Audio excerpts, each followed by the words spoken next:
Hello everybody, this is Greg Clevin with Sun on Sports, your host and moderator today. We might have a little debate going here on our Sun Sports staff here, but Mr.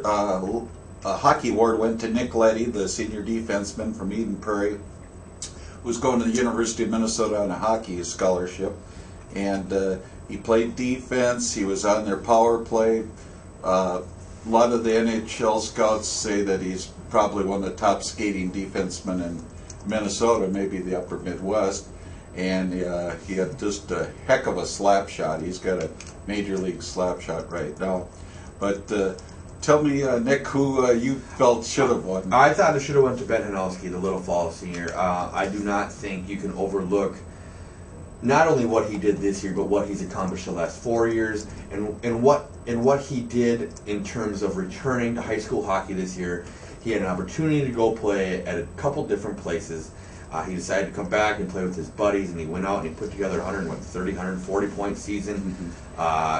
Surpassed Johnny Pohl as the state's all-time leading scorer. Finished his career with 405 points, and I mean, just sit down and try to gobble those numbers. That's over 100 points a year if you're a varsity hockey player 4 years. I don't care who you're playing, what the schedule is, who you're playing with. You know, that's unreal.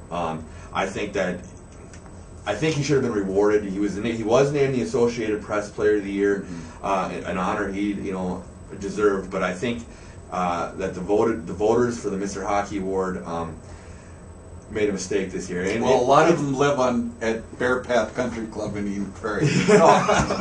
I wouldn't be surprised. But no, and you can't. It's tough to argue against Nick Leddy and the type of player he is, the future he has. And there was some skepticism or whatever you want to call it about, is there the gopher bias, and do we give it to him because he's going to the U, and Hanowski's going to St. Cloud State, and the U oftentimes gets these kids, and maybe there's some backdoor discussions. I don't want to get into conspiracies or anything like that. I'm just saying this year I thought they should have rewarded Ben Hanowski.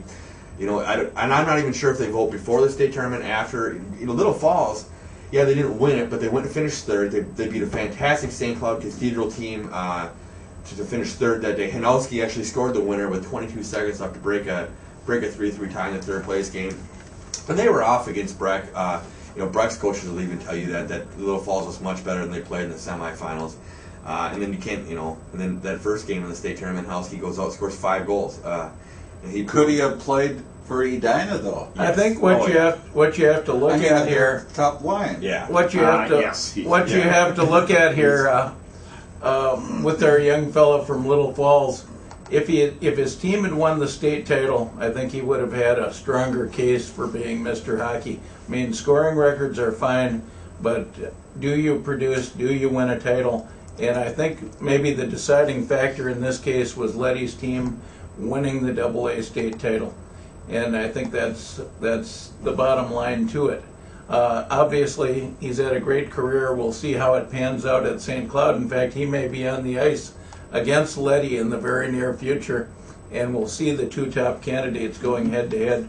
I sure like those Edina kids. I know my Edina bias is coming through, but I saw Anders Lee and Marshall Everson this year, both over 80 points, and that line finished with over 220, did they? Yes, and playing against the toughest competition night in and night out.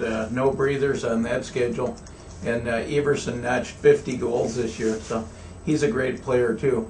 I think that I agree with the decision, and I think that you have some weight to the fact that his team won the state title. Well, it didn't matter a year ago. Rosa was there, and Ness won it, and they ended up finishing 4th in the tournament.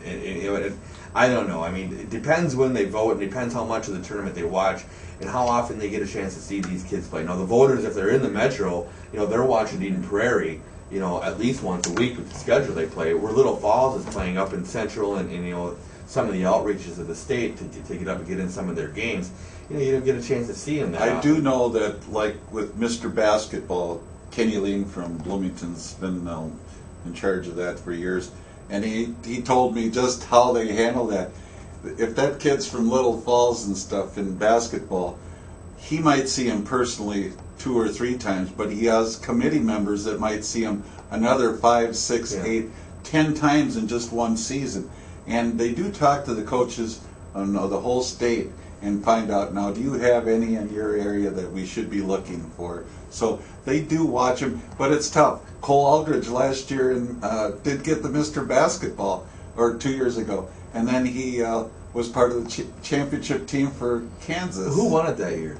Mr. Basketball. Blake Hopper. Oh, yeah. And well, that's tough to argue with. By the way, the people who have been covering the NCAA tournament have been listing Cole Aldridge as the Mr. Basketball of Minnesota that year. Which isn't correct. We would like to set the record straight and tell everybody that if you want to read accurate information about Mr. Basketball, read Sun newspapers. He was McDonald's All-American, and he was a finalist for Mr. Basketball, but I know he was a little disappointed that he didn't get the award.